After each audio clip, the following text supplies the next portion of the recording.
nangyari? Wala po.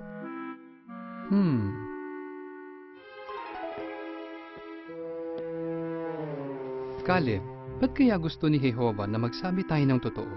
Ang pagsasabi ng totoo ay parang paggawa ng tulay para magkaroon ng kaibigan. Kapag nagsinungaling ka, hindi na sila maniniwala sa'yo. At baka ayaw ka na nilang kaibigan. Pero Dad, paano kung maliit lang naman? Masamang magsinungaling, kahit maliit lang.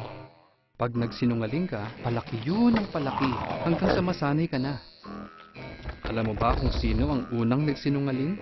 Si Satanas? Tama. Si Jesus kaya, magsisinungaling? Sino bang gusto mong gayahin? Gagayahin ko po si Jesus. Very good, anak.